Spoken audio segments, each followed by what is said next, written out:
Retour pour cette avant-dernière intervention sur le plateau du Salon CE avec Jacques Lambert en meneur de jeu et en compagnie de Frédéric Awatt et de Jocelyn Bouvier d'édition législative. Jacques, c'est à vous. Alors, pour continuer sur la DUP, des nouvelles règles ont été mises en place pour les PV. Alors, elles ne concernent pas que la DUP, hein, ces nouvelles règles. Hein, elles sont issues de la loi Rebsamen.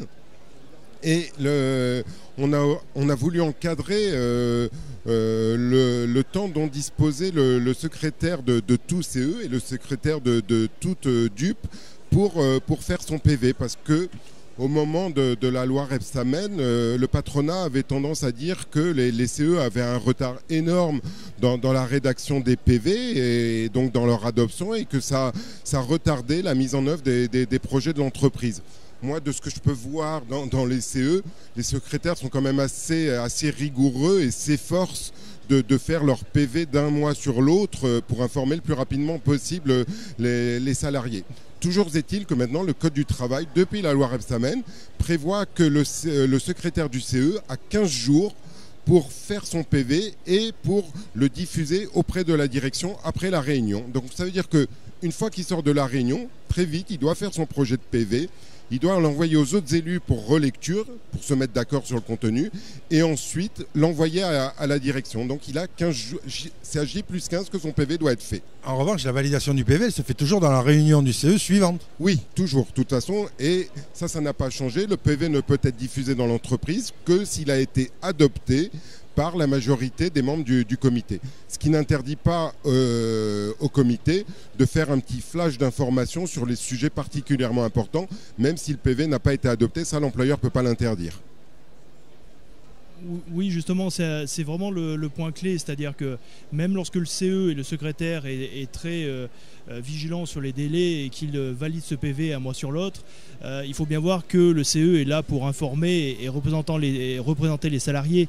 Et donc les salariés, lorsqu'à la fin de la réunion de CE, surtout sur des sujets sensibles, ils veulent être informés de ce qui a été dit, de ce qui a été fait. Et c'est l'internelle question, finalement, savoir ce qu'on peut dévoiler à l'issue de la réunion. Chaque élu peut évidemment informer les salariés, c'est son rôle. Après, il faut faire attention de s'exprimer soit en tant qu'élu, soit en tant que comité d'entreprise. Et ça, c'est pas la même chose. Donc il faut être aussi assez vigilant sur ce qu'on peut dire et ce qu'on peut dire officiellement aux salariés. Alors ça pose le problème de l'utilisation du mot confidentialité par l'employeur. Quelquefois, il y a on utilise trop ce mot confidentialité pour éviter... Parce qu'on est obligé de parler au comité d'entreprise puisqu'on s'adresse aux représentants des salariés, mais on ne voudrait pas que les élus répètent aux salariés ce qui a été dit. Donc est-ce qu'on peut cadrer ce qui est du domaine de la confidentialité et de ce qui n'est pas de ce domaine-là? Alors, c'est vrai que c'est un vrai problème. Quelque part, il est légitime que les élus soient tenus par une obligation de confidentialité. L'employeur a l'obligation de leur donner un certain nombre d'informations. Donc, si ces informations étaient divulguées à l'extérieur de l'entreprise, dans certains cas, ça pourrait porter préjudice à l'entreprise. D'où c'est la raison d'être de cette obligation de confidentialité. Maintenant, l'employeur n'a pas le droit d'abuser de son droit, de ce droit de considérer qu'un projet ou qu'une information est confidentielle. Il n'y a pas de définition légale de ce qu'est une information confidentielle. Mais d'après la jurisprudence, d'après les circulaires de l'administration, on considère qu'un projet est confidentiel dès lors que sa divulgation est susceptible de nuire aux intérêts légitimes de l'entreprise. Alors c'est quoi les intérêts légitimes de l'entreprise? Ça va être les intérêts commerciaux, les intérêts stratégiques, les intérêts financiers. Par exemple, dans le cas de la consultation sur les orientations stratégiques, il est normal, il est légitime que l'employeur considère que ces orientations stratégiques soient confidentielles. Si elles tombent entre les mains d'un concurrent, ça peut nuire à l'entreprise. C'est ça la ligne directrice de l'obligation de confidentialité. Et on peut donner deux conseils aux élus. Quand l'employeur leur dit c'est confidentiel, ils doivent demander pourquoi. Et l'employeur doit leur expliquer, leur dire voilà, si c'est divulgué à l'extérieur de l'entreprise, ça risque de faire échouer le projet, ça risque de tomber entre les mains d'un concurrent. Donc voilà pourquoi c'est confidentiel. La deuxième question qu'ils doivent poser, c'est pourquoi, pendant combien de temps c'est confidentiel? À partir de quand on pourra en parler? Parce que si je suis élu de CE et qu'une orientation stratégique qui ne doit pas tomber dans les mains de la concurrence impacte lourdement le futur d'une catégorie de salariés, en tant qu'élu, je dois en informer les salariés.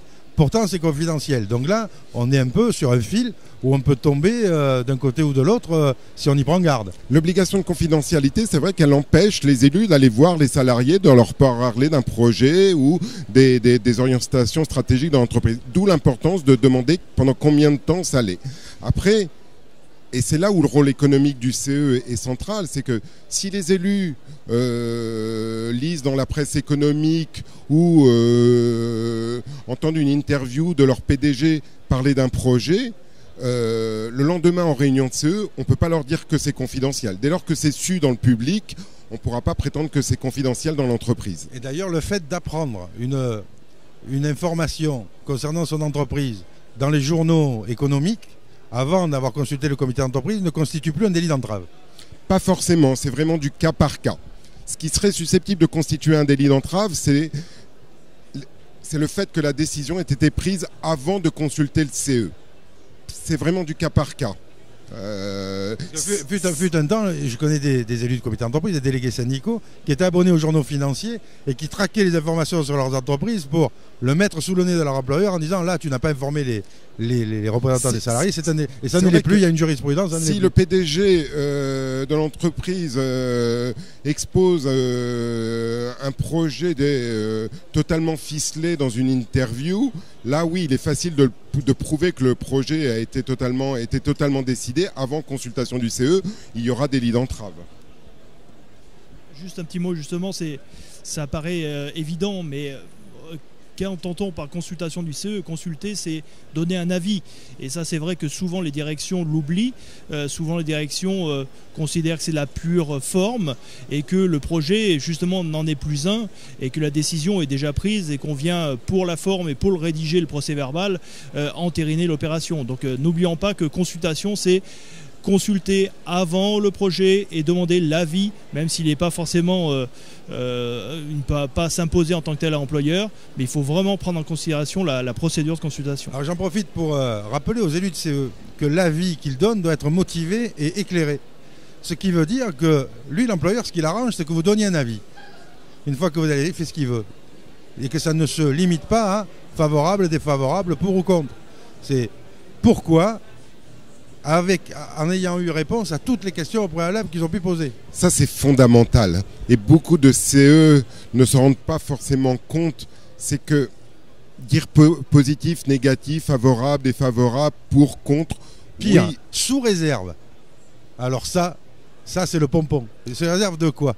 Sous réserve de... On ne sait pas des fois.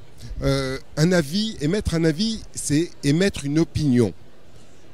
L'opinion n'a de sens que si on explique les raisons de cette opinion. Et c'est en ce sens-là qu'on dit que l'avis du comité d'entreprise doit être motivé. Vous nous présentez un projet, on est pour, on est contre, favorable, défavorable, d'accord, mais on émet telle réserve en termes de risque de dégradation des conditions de travail, en termes de risque pour l'emploi. Vous décidez d'aller dans telle orientation, oui, mais alors pourquoi les concurrents vont dans d'autres, choisissent une autre stratégie? C'est ça la motivation de la vie. Les élus doivent expliquer pourquoi ils prennent telle position, et c'est là qu'ils doivent émettre des réserves, mais ils doivent expliquer en quoi consistent ces réserves. Justement, si on part du principe que finalement, dans certains cas, le CE n'est que consultatif et qui ne va pas changer finalement la suite de l'histoire, il faut bien voir que l'avis et le procès-verbal, c'est un élément de preuve qui potentiellement demain pourra aussi servir pour des actions judiciaires au profit du CE, au profit des salariés. Donc à minima, le rôle du CE est là de consigner ces éléments et de constituer des éléments de preuve. Donc toute motivation est la bienvenue. Alors on va retourner pour la dernière fois vers nos studios avant d'entamer la conclusion de cette période très intéressante sur les questions que vous ont posées les élus sur les lois Rebsamen, travail, etc. Et puis on revient ici au Salon CE de Lyon dans quelques minutes.